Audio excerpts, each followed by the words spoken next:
कक्षा 7 ए और बी के सभी बच्चे अपनी हिंदी की सहायक पुस्तक महाभारत निकाल लें और आज दिनांक 29/9/2020 को पढ़ाया जाएगा।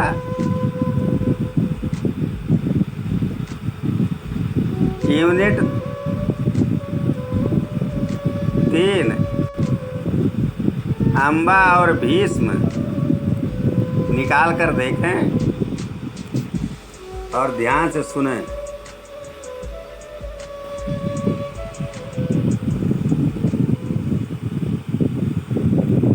सत्यवती के पुत्र चित्रांगद बड़े ही वीर परंतु स्वेच्छाचारी थे। एक बार किसी गंधर्व के साथ युद्ध हुआ, उसमें वो मारे गए। उनके कोई पुत्र ना था, इसलिए उनके छोटे भाई विचित्रवीर हस्तिनापुर की गद्दी पर बैठे। विचित्रवीर की आयु उस समय बहुत छोटी थी, इस कारण उनके बालिग होने तक राजकाज भीष्म को ही संभालना पड़ा। जब विचित्रवीर विवाह के योग्य हुए तो भीष्म को उनके विवाह की चिंता हुई। उन्हें खबर लगी कि काशीराज की कन्याओं का स्वयंवर होने वाला है।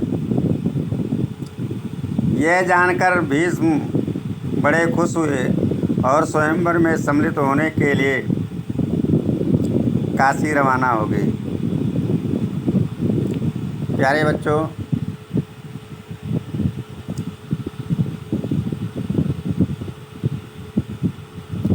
सत्यवती के 2 पुत्र हुए, चित्रांगद और विचित्रवीर। चित्रांगद को राजगद्दी सौंप दिया और किसी गंधर्व के साथ उनका युद्ध हुआ। उस युद्ध में वो मारे गए। उनके कोई पुत्र नहीं था, इसलिए छोटे भाई विचित्रवीर को हस्तिनापुर की राजगद्दी सौंप दी गई।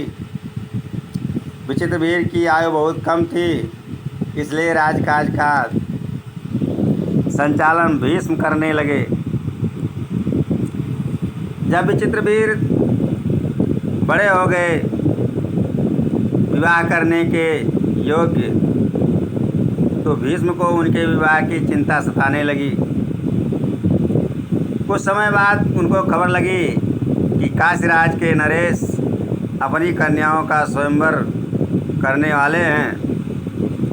यह जानकर भीष्म बड़े प्रसन्न हुए और स्वयंवर में सम्मिलित होने के लिए काशी के लिए प्रस्थान किए। देश विदेश के अनेक राजकुमार उस स्वयंवर में भाग लेने के लिए आए हुए थे। राजपुत्रियों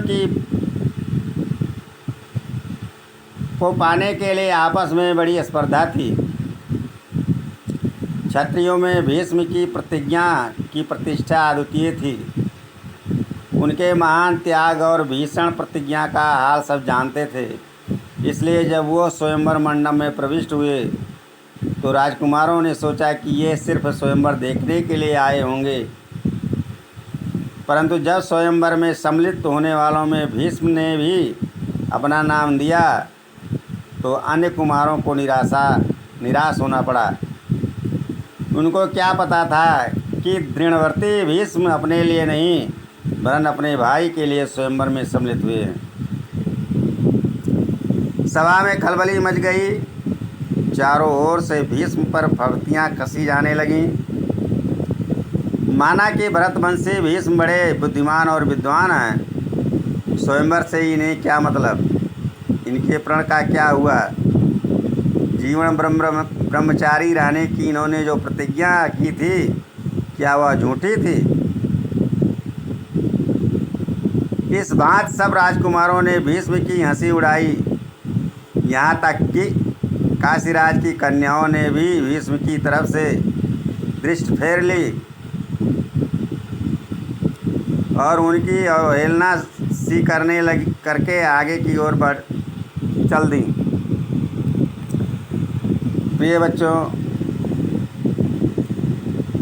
स्वयंवर की तरफ भीष्म को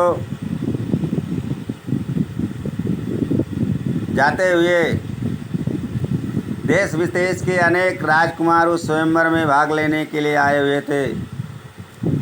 राजपुत्रियों को पाने के लिए बड़ी ही कठिन प्रतियोगिता थी। क्षत्रियों में भीष्म की प्रतिष्ठा अद्वितीय थी। उनके महान त्याग और भीषण प्रतिज्ञा का हाल सभी लोग जानते थे। इसलिए जब वो स्वयंवर मंडप में प्रवेश किए तो राजकुमारों ने सोचा कि ये सिर्फ स्वयंवर देखने के लिए आए हुए हैं, लेकिन जब उन्होंने स्वयंवर में अपना नाम दिया तो अन्य कुमारों को निराश होना पड़ा।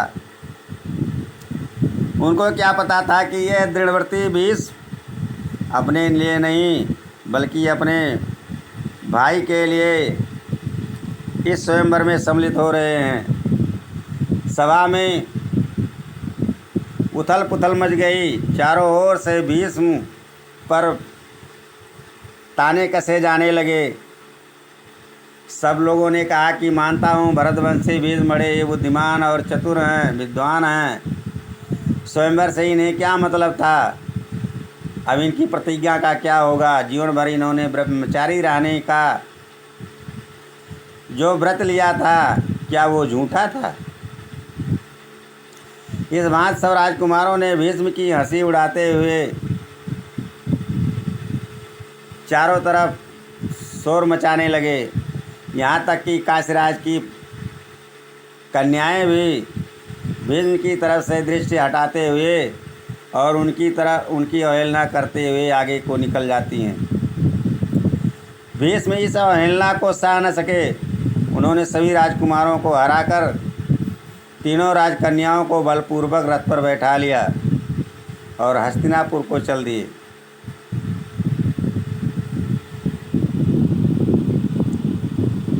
सौभ देश का राजा साल्व बड़ा वीर था।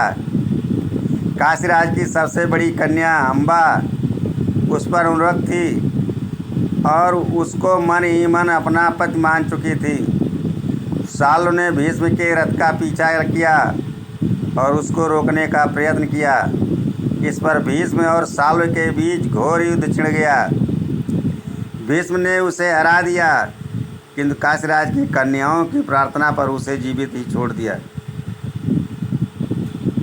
प्यारे बच्चों, भीष्म इस आलोचना को सह नहीं सके। उन्होंने सभी राजकुमारों को हरा करके और राजकन्याओं को बलपूर्वक अपने रथ में बैठा करके और हस्तिनापुर की तरफ लेकर के चल देते हैं। सौभ देश का राजा साल्व भी बड़ा वीर था। इसलिए काशीराज की सबसे बड़ी पुत्री अम्बा को उस पर अनुरक्त थी और उसको मन ही मन अपना पति मान चुकी थी। इसलिए भीष्म का पीछा करते हुए साल्व उनसे लड़ाई करने के लिए तैयार हो गया और उनका रथ जा कर के आगे रोक लेता है। भीष्म और साल्व के बीच घोर युद्ध छिड़ जाता है। भीष्म उसे अंत में हरा देते हैं, किंतु काशीराज की कन्याओं की प्रार्थना पर उसे वो जीवित छोड़ देते हैं। भीष्म काशीराज की कन्याओं को लेकर हस्तिनापुर पहुँचे। विचित्रवीर के विवाह की सारी तैयारी हो जाने के बाद जब कन्याओं को विवाह मंडप में ले जाने का समय आया तो काशीराज की बड़ी बेटी अम्बा एकांत में भीष्म से बोली, गांगे, मैंने अपने मन में सौभ देश के राजा साल्व को अपना पति मान लिया था, इसी बीच आप मुझे बलपूर्वक यहाँ ले आए। मेरे मन की बात जानने के बाद आप मेरे बारे में आप जो उचित समझे करें। भीष्म काशीराज की कन्याओं को लेकर हस्तिनापुर पहुँचते हैं। विचित्रवीर से सब लोगों का विवाह की तैयारियां शुरू हो जाती हैं। कन्याओं को विवाह मंडप में लाया जाता है। काशीराज की बड़ी बेटी अम्बा भीष्म पितामह को एकांत में बुला करके अपने मन की सारी बातों को कह सुनाती है और कहती है कि मैं सौव नरेश साल्व को अपना पति मान चुकी हूँ। इसी बीच आप मुझे बलपूर्वक यहाँ ले आए। मेरे मन की बात जानने के बाद आप जैसा चाहें वैसा करें।